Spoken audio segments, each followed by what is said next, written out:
Hey, everybody, glad to be with you again. Today's topic is overcoming imposter syndrome and owning your expertise. And David, I think this could be a game changer for some people today, especially on the mental side of entrepreneurship. I would agree. This is one of those topics that no one likes to talk about. But Well, I also think everyone experiences this. Yeah.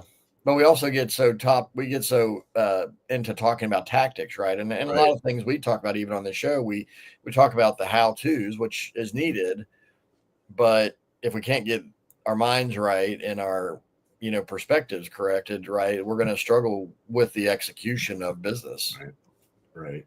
This is just one of those topics that no one likes to admit to, right? No one likes to admit that this has happened to them, but anybody who's been a coach, anybody who's been a speaker for that matter, anyone of us who's been in front of that public setting like that and been put out there, we have those moments where, like I remember many times in the past where I was on a group coaching call and there were a number of people on that coaching call and somebody asks a question and you go, I don't know the answer.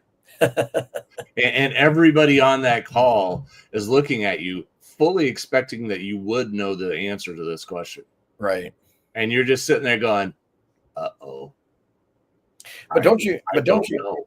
Yeah, but don't you think that's also kind of a symptom of and kind of the sign of our times where we think that there's somebody's going to know everything, right? Like I remember years ago and kind of way I've addressed this is saying to people, what, I'm not sure about that, but let me get back to you. Right. And it could be any topic, right? It's not just business, but any topic. Right. But I think a lot of it is with like our social media driven persona world, right. People are afraid to be ignorant. They're afraid to not have the answer. And so then instead of just saying, look, being humble and saying, you know what, I'm not sure about that. I haven't thought about that. Let me look into that and get back with you. Versus I've got to fake it till, that fake it till I make it thing, which I hate, by the way. Right. Well, I would agree. And a lot of times this can ruin somebody. Mm-hmm. Well, let's just be honest with you, because if somebody does what you said, which is I'm just going to try and fake it. Mm-hmm.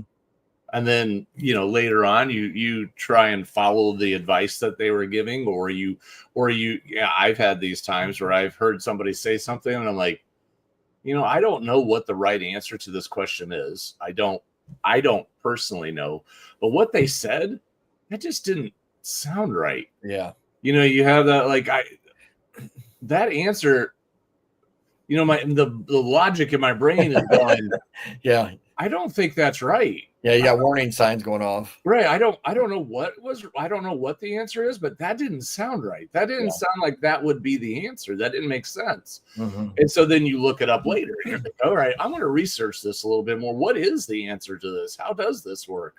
Yeah. Or what is happening with this? And then you realize they didn't know what they were talking about. Yeah. They were saying things that weren't true. Well, then what happens to your view of them as a speaker? Right. Now they're not credible anymore, right? Right. And so this is something that becomes incredibly important. And look, all of us have those moments. We all have those moments where we've been like, you're standing on stage speaking somewhere and you do a Q&A at the end and they start lobbing questions at you as if you're the ultimate answer source for every question related to these things. And you're standing there, and imagine that feeling of standing on stage, in front of a room full of people, going, uh-oh. Well, it's almost like this is why, honestly, if you're not secure in yourself, right, and you're dealing with this imposter syndrome, I was speaking to a group of executives not too long ago, and I left the last 5 or 10 minutes for some Q&A on the topic, and you're right. It's like when they start throwing scenarios, very specific scenarios out to you, right? It's like, I don't know your situation. I don't know your context. So sometimes it's like, well, have you tried this? Have you tried that? Kind of a thing. But you're right. It's like, if you're just trying to be the answer man, right? The be all end all, and then just throwing things out there as if you have a firm grasp on a topic, but you really don't. It can really diminish your credibility and get you a bad reputation. But once again, I think it goes back to, we're trying too hard to have this perfect persona in our society today, rather than being a humble, teachable person saying, you know what, I may not have all the answers. I'm willing to help find them with you or for you. But, I think it's just, to me, it's a mindset shift and an attitude shift of humility and authenticity. Right. So I just want to talk through this a little bit, because we all have those panic moments, right? Yep. And the longer I've done this, I have less of them, because I've learned to just kind of how to deal with it a little bit better. Right. But in the early days, when you're first getting started and you're first doing this, and you're trying to present yourself as knowledgeable, and maybe you're not as seasoned in your journey yet, maybe you haven't been a coach or been at your business for that many years, maybe you're still very much in the learning process. And that's where this really, I think, happens more often, is like, I've only been at this a while, and now I'm trying to teach other people how to do it. So I know a decent amount, but there's a lot of things I still don't know. So then somebody asks me a question on something I don't know the answer to yet. Yeah. And, then you're like, and you freeze and you panic. And then you're standing up there like, oh no, everyone's going to see that I really don't know this as well as I trying to present myself as knowing, especially when you're giving a talk, because when you give a talk, you can pick like, these are the 3 points I'm going to talk about. And I'm not going to talk about the 20 points that I don't know. Well, I don't know. I'm just going to talk about these 3 points, and I'm going to speak on those, because I know those 3 points. I know that really well. And so what should you do? Like when this happens, because what we said earlier is a distinct possibility.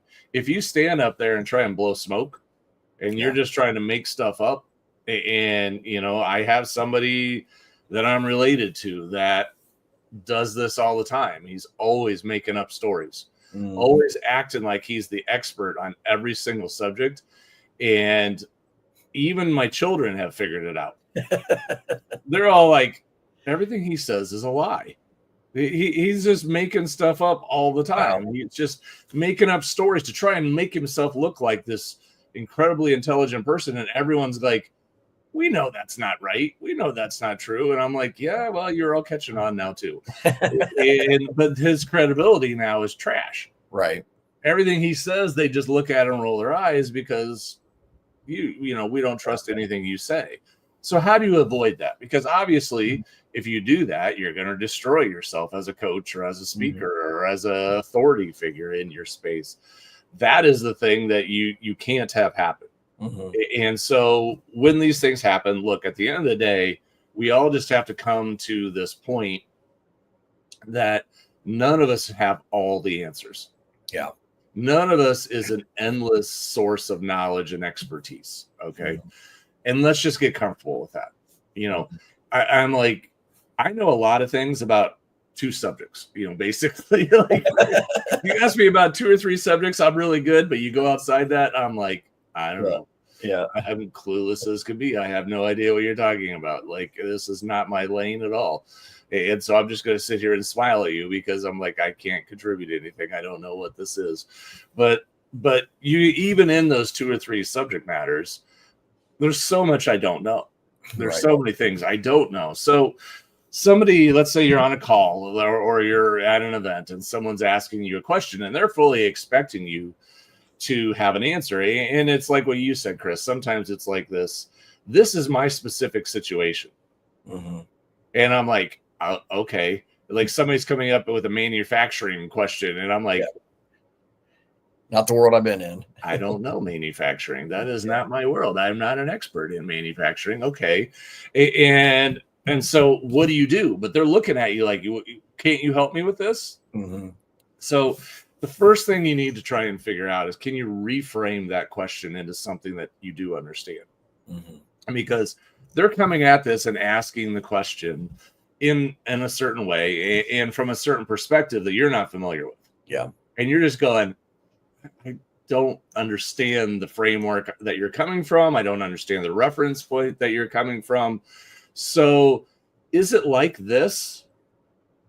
You see, when you ask a question back like that, okay, I just want to clarify your question. Are you saying it's like this?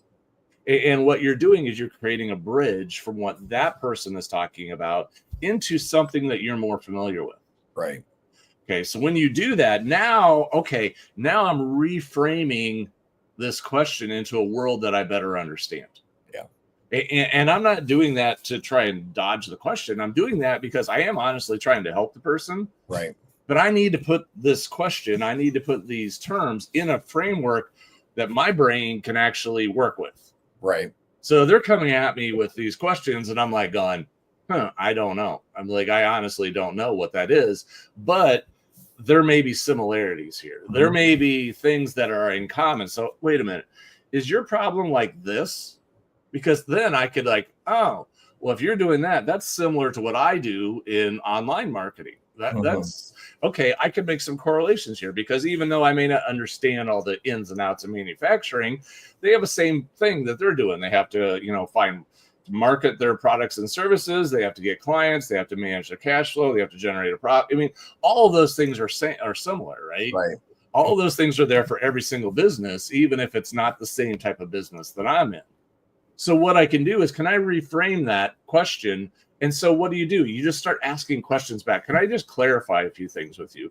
Is it like this? Or when you say this, are you referring to something like this? And do like the like thing. Like, is it like this? Is it does it look like this? Is that what you're kind of talking about? Okay, because when I do that, now I'm working in a framework that I can understand. Yeah. I'm like, okay, I can explain it in these terms. Now, if I just use some of their words in my framework, this will probably work. Yeah. And I've used that method many, many times. Well, I think what it truly genuine curiosity is a really big X factor in this, that we're talking about is, even if you are an expert in marketing, let's say, right? Like there's so many nuances, like you said, across every industry, across products, when you don't know, like you could truly be an expert in a topic like that, but there's so many granular things that you have to understand that I think that even asking questions when engaging people in the conversation, I actually think that helps you look like an expert even more to them, even if you don't have the exact answer right off the tip of your tongue. You're asking intelligent questions. And you're simultaneously helping them think through it, because a lot of times they already have answers that they don't know they have. But you're asking questions and them kind of talking it out, you're going to help them be successful. And at the end of the conversation, you still may not have solved their problem directly by your knowledge and experience, but you've helped them solve the problem because you've actually elevated them to being a problem solver. So I like what you're saying is keep asking questions, digging deeper with them. So that's my first thing is don't panic. Yeah. Okay. Cause that's that initial feeling of fear that comes over you, right? Is that questions are getting asked and everybody's looking at you like, okay, David, what's the answer? And you're going, I don't know. But, and you're going inside, you're like, eh. Well, we run into this even in our Design Launch Grow program when like some people, there's so many different tools out there, right? Right. So we're used to using a certain set of tech tools that we use, but then somebody else might say, I use this other email provider. I use this other platform. And it's like, well, I don't always know, or you don't always know the ins and outs of that tool, but we also know how to ask questions to find answers, or have you looked in their help desk, resources, or just doing a quick Google search, a lot of times, so yeah, once again, it's impossible, folks, to know everything. And I think if you position yourself like, let me help you figure it out, not just I have the immediate answer, it changes things. Right. So that's one of the big things is like, and that happens all the time, especially when you said that email services, that's one that I'm like, yes, like I've used Infusionsoft in past years. I now use ActiveCampaign for all of our things. And a lot of people use ConvertKit. And I'm like, okay, I know how to use an email service. Right. But I don't know where all the buttons are in ConvertKit. Right. I just don't use that one. So how do I reframe it? I'm like, I have to sit there and go, okay, you have something that lets you do campaigns and send broadcast emails. You have something to do automated emails from based on actions. All of these functions are the same. The buttons that you use to click on are going to be in different places. So I know I can put that framework in my head. Yeah. And so the same general rules apply. Okay. Because I have this all the time. People come, well, this is my email service. Can you help me figure out how to do this? And I'm like, I've never been in this thing before in my life. I'm like, okay. But the problem is that there's 100 of them out there. Right. And there's absolutely no way I'm going to know how to use every single one. Right. I mean, that I'll be here for the rest of my life trying to master all of them. And they'll keep adding more and then changing the ones that are right. And then modify and move buttons around again. You're like, wait, where'd that button go? So yeah. By the way, ConvertKit isn't even ConvertKit anymore. It's called Kit. Kit? It's just Kit now. Okay. Well, didn't they try and name it something else in there for a while ago too, and everybody complained? That might have been true, right? I think they had tried to name it something else, and everyone threw a fit because it was a bad name. Yeah. And they went back to ConvertKit, but now they're just Kit. Now they're just Kit. Okay. Like the car. Like Knight Rider. You're aging yourself now. Well, you know what?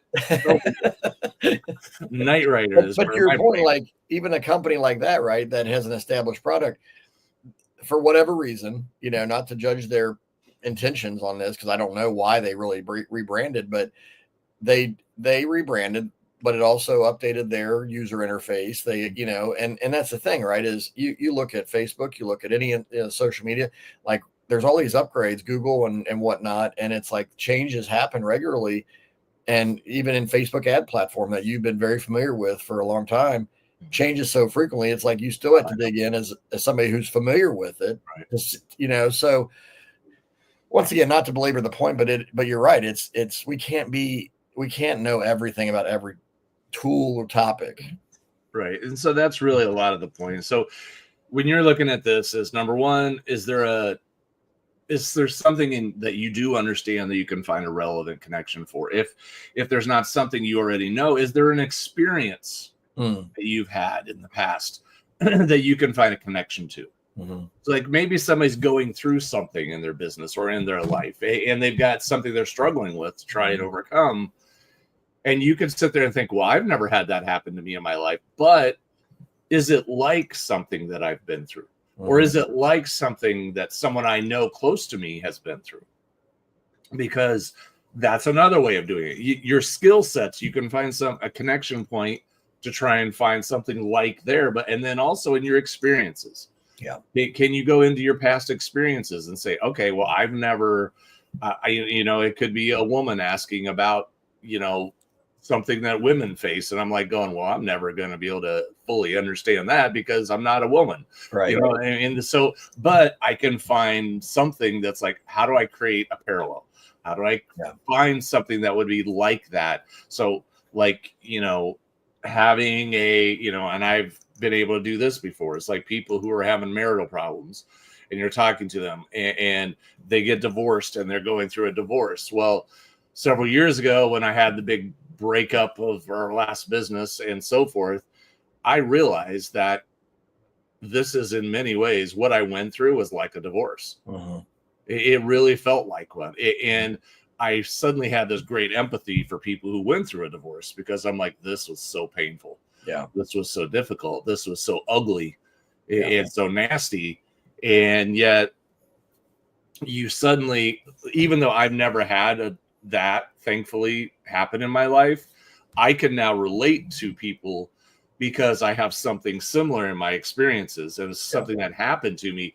I can go, well, I thankfully have never had to go through a divorce, but I had this happen and I understand betrayal. Yeah. I understand when the person that you were tied closely with, that you were working side by side with, the person that you had invested a significant portion of your life with, so one day turns around and you're looking at them and they have a bloody knife in their hand. Yeah. And you realize that blood is from your back. Yeah. And that feeling translates. Yeah. The direct experience obviously is different, but the emotions connect. Yeah. And in a lot of ways, that's what people want. They want you to know. They want to know emotionally, do you get what I'm going through? Yeah, And you create an emotional connection.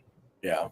When I was speaking to that group I was mentioning a few minutes ago, somebody did ask a question that it's very similar. Like she was talking about an employee that she was struggling with and getting to delegate some things and take ownership of some things. And I literally had a very similar experience like a dozen years previously with an employee I was leading. And I remember telling that story. I've told this story to several people, honestly, because it was relevant to the topic. But when she asked the question, immediately I went right back to that, 12 years, 13 years previously and said, well, here's an example of what happened. It's a little different, obviously, than what you're dealing with, but it's still very similar. And here's what I learned about that. Here's how I handled that and shared that story. And it gave her like some ideas of, okay, now I need to go back to my team and work with this person this way. Right.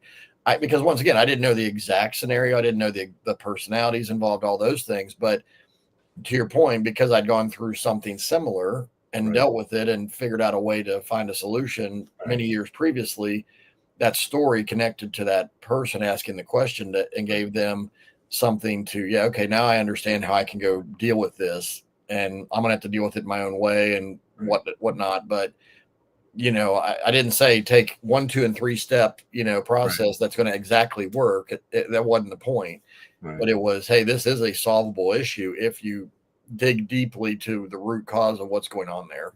Right. And those two things are incredibly important. If you want to, if that person feels like, you're truly going to be able to help them, you need to be able to show relevant, similar experiences that you've been through that they can relate to and say, oh yeah, it is kind of like that. Mm-hmm.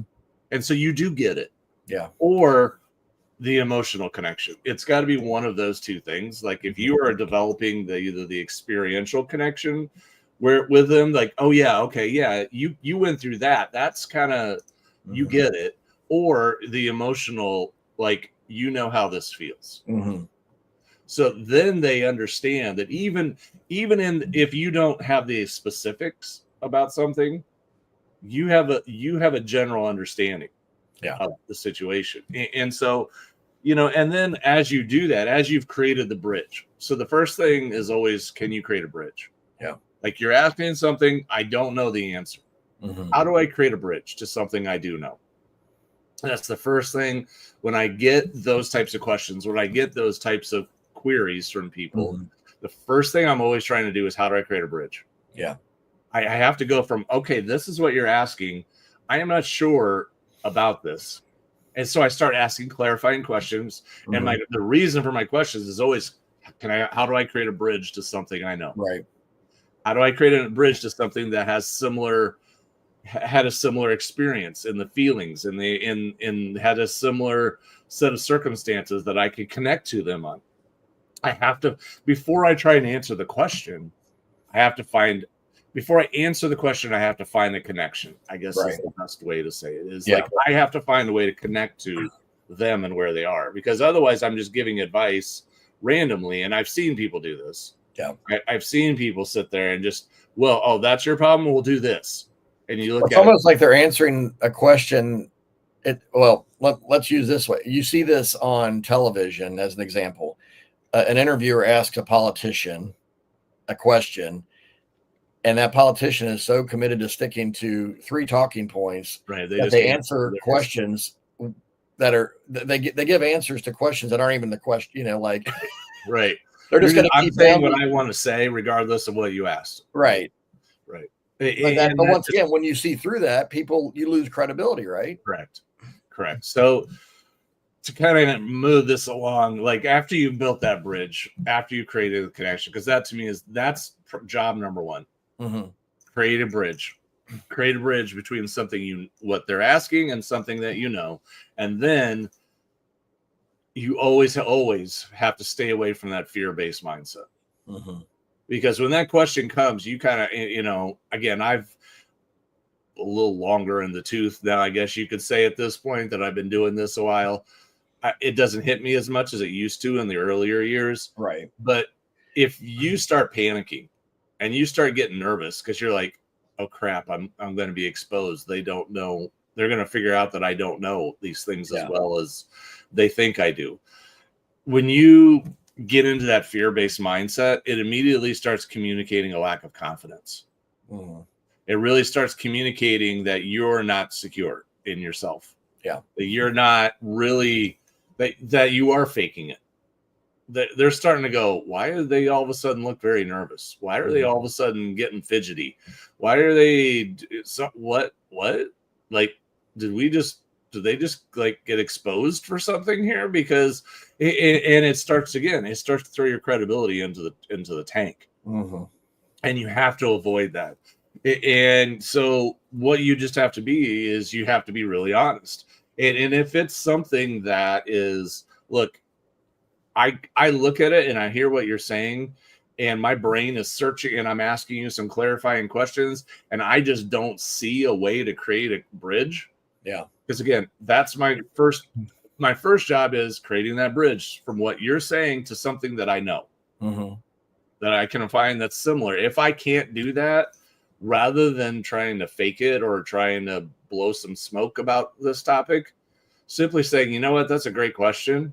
I don't know. Yeah. And people will respect you and just explain why you don't know. So look, you know what? There are 100 different email platforms, and I'm just simply not familiar with all of them. Right. And, I can look at it with you and we can dig into it, but it would take me some time to sit there and stare at it to see what it is before I can actually try and help you. Or if there's just a topic that you're like, you know what, I'm just not terribly familiar with that. Mm-hmm. And people will be far more understanding of that, because ultimately, even though people are looking at you as an expert, I think then people will go, oh yeah, well, you know what, I can't expect you to know everything. Right. And people will be understanding of that. And if you're just genuine and say, hey, look, that's a great question. Mm-hmm. And I'm trying to create a bridge. I'm trying to figure out a way to connect to what it is, but I'm just not familiar with that. That's that experience or that problem that you're dealing with. That is not something that I've had a lot of exposure to, or I've not had similar experiences. And so I just need to say, I would love to help you with this. I would love to answer your question better. But the honest truth is, this isn't something that I've had a lot of exposure to or a lot of experience with. And you'd probably be better off asking someone else. Yeah. Because this is not something that I'm really equipped to answer. And people will respect you for that. Sure.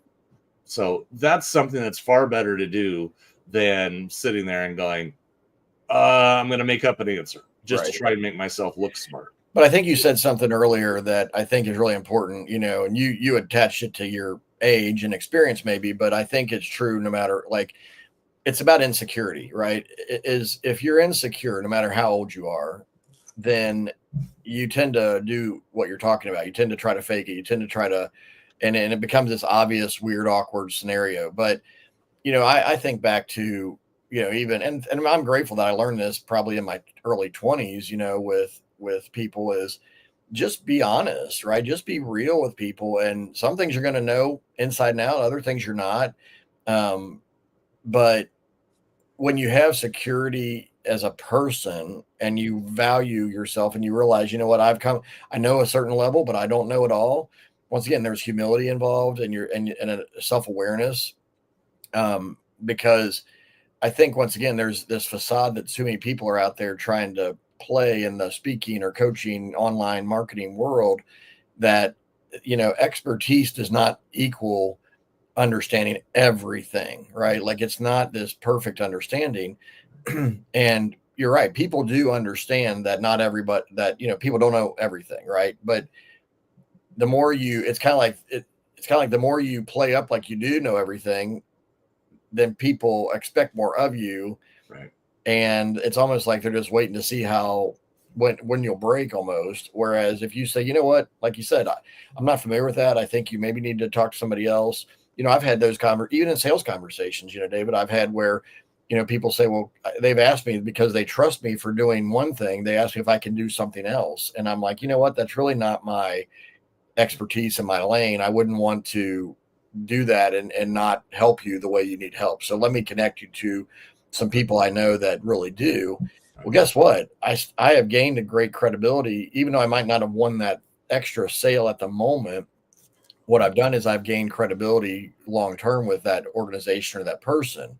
Right. So I think when you're answering those questions, it's people do respect you for being open, being honest, and but once again, that comes from a place of security and self-awareness and humility, right, to be able to do what you've just been talking about. Right. And it really, one of the things I think is like when you're facing that imposter syndrome, when you're facing that fear, you're thinking all about you. Yeah. Right. The focus is completely on you and your ability to present an image, your ability to look good, your ability to come across well. And that's where, let's be honest, why do people get so terrified of public speaking? Because they don't want to be exposed. Well, because they're thinking about themselves. Well, right. Yeah. What's everybody thinking about? Like, am I going to look dumb? Am I going to come across well? Am I going to stumble and mess up? Am I going to blow my talk? And every one of those sentences has the word I in it. Mm-hmm. Every one of those has it's all about me. When I was to make a forward leap in my public speaking was when I flipped that. Mm-hmm. And I said, I don't care if I'm perfectly smooth. Yeah. I don't care how well I do at communicating every single word. I care about the people in the seat. Right. I want to help them. And I'm going to do what I can to do the best that I can to try and help them. Yeah. And when I flip the attention away from me and go, well, whatever, I'm not all that anyway, so I'm not going to worry about it. And I just let it go. Right. And I just focus on the audience and how do I help you? How can I be helpful to you? The fear goes away. Mm-hmm. The insecurities go away. The worry about being an imposter goes away, because I'm not here to try and make myself look like something. Right. I'm here to try and help you as best that I am able. And so if you shift your focus to caring for your audience, that shifts everything. Yeah. And your audience will feel that. Absolutely. That you're here and you really do care about me and you really are trying to help me. Mm-hmm. And then they'll be much more forgiving on if you don't know everything. Right. And if there's something that you don't know, then you need to be honest with yourself and say, I may need to invest in myself in that area. Sure.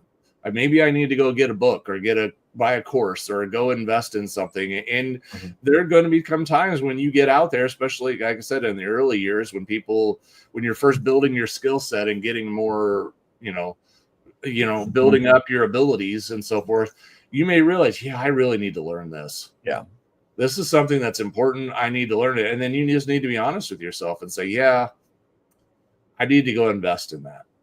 Well, it's interesting you bring that up, because I think, it's funny. This is just what happens to audiences. When you are truly an expert and extremely knowledgeable in one area, a lot of people start to attach you as an expert in anything. So it's like, if I'm going, in my case, talking to a bunch of executives on leadership and people development, I'm very confident and have a ton of experience and know how to help them with that. But then I get asked, well, do you do something and it's like technology based or something that I've never even thought about or done?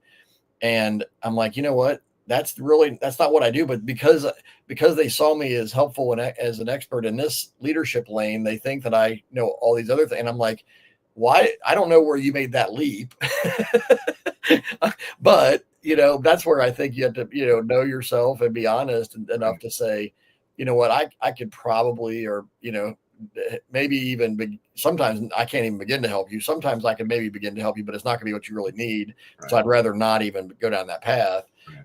But it's like you stand on a stage and people realize that you do care about them and that you're there to help them. They want you to be the one to help them with everything sometimes. Right. And so you just got to take that approach. Hey, I'm learning with you. Right. I'm learning these things as well. And if you take that approach of, hey, I know the only difference between me and you is I've been doing this longer than you. Yeah. And so I got more experience than you, but I'm learning as well. Right. And we're all on this journey together. Yeah. And suddenly the dynamic shifts and everything flips. And they're looking at you not as like, well, you need to know everything. They're like, okay, this is just a person who's got a lot of really great experience. Right. And they've built a lot of skill over the past several years by doing all this stuff that they're doing. Yeah. And I can trust them and I can lean into them and I can listen to them because they can help me. Mm-hmm. But they're not going to have every answer. And that's okay. Yeah. And they're honest about it. And now the level of your trust, the level that they trust you goes up significantly because they know you're genuine and they know you're real. Yeah. And so that, well, a lot of time, and the other side of it, right? A lot of times as experts, we know other experts who are the answers to, they do know the answer to those questions. Right. You know, so when you show yourself to be that valuable resource to them as, hey, I'm not the answer man on this, but I know somebody that can probably help you or a direction to go in. That once again, it just gives you that credibility and that cash in the bank, so to speak, of, you know, for people to say, you know what, I really like that person. I believe that they truly are for me and they want me to be successful and help us. And, but you're right. It's this, you have to get rid of this fake it till you make it thing. And that's where I feel like a lot of so-called experts and gurus online or out in the world really sabotage themselves because the faking it only lasts so long. It's kind of like when you tell a lie and you have to keep up with all the details of the lie, right, so that you don't get exposed for lying. It's like, just be honest in the first place. You don't have to worry about all that. Right. Well, exactly. And, you know, that's the much simpler way. But, you know, just rest assured this happens to everybody. Yeah. There's not a one of us who haven't been in that situation where we're all of a sudden we have all the eyes in the room staring at us and expecting us to answer a question that we don't know the answer to. Mm-hmm. Like, everybody has had that happen to them somewhere along the way. Well, and I also think even as you go through your journey and you are successful and you're growing and you're doing good things, sometimes you're going to, you know, step into a new audience, right? You're going to, and it's going to be, you know, if I talk to a group of like young leaders or aspiring leaders or middle management, it's one level. But if I go and speak to a group of CEOs, then like the imposter syndrome can really start to play tricks on us, you know, in my mind of going, why are you in this room? You know, like I remember literally last time I spoke to a group of CEOs was really the first time after a decade of doing this as a business and coaching that I felt like I belonged in the room with that group. But I'd been in plenty of other groups speaking to leaders like them. But I walked out there going, you know what? I belonged in that room. I felt like I was in the right place. But it took a while to build up that confidence and that, you know, that was an internal thing for me. Right. And so as we grow, as we mature in our business and in our just life in general, that confidence and that imposter syndrome, you chip away at it, to your point. But if you step into, you know, if you're used to speaking to 30 or 50 people and all of a sudden you're on a stage speaking to 1,000, guess what? You're going to have a feeling of imposter syndrome. Like, what am I doing here? Why am I on this stage? Right. But if you're used to 1,000 and all of a sudden you're in an arena of 10,000, you're going to feel it again. You know, like it's never going to go away completely when you're up leveling yourself, your business, your opportunities. 100%. So, you know, you just have to rest assured that this is normal.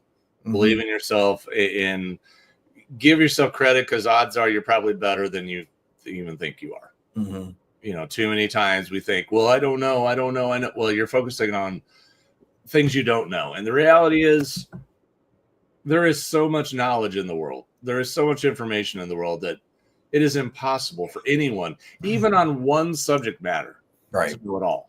Yeah. There's just too much. Yeah. I was going to say, and to go back to something that you said earlier, it's when you focus on the audience and helping them versus looking at yourself and what are they thinking of me, and are they picking apart how I'm dressed or how I speak or what how I move and all these things. Like, that's not helpful to anybody. Right. Agreed. So hopefully this was helpful to you today. Hopefully you can take some tidbits out of this to help you the next time you're in that situation and people are asking you questions and you go, I don't know. I don't know the answer to that. So it gives you some tools that you can use to how do you handle those situations? How do you, how do you respond when you suddenly feel like they're asking you questions? Yeah. So folks, if we can help you with your growing your business and navigating any of these challenges, check out designlaunchgrow.com. We would love to have you in the program where we provide weekly coaching. We provide lots of training resources, downloadable PDF guides, and lots of videos, and a great community of people who want to truly help one another and support one another on their journey. Check out Design Launch Grow. We'd love to have you be a part of that. So we we will see you next time, and hope that you go out there and just be yourself and be authentic and real and honest, and just watch how your credibility grows. So take care, and we'll see you soon.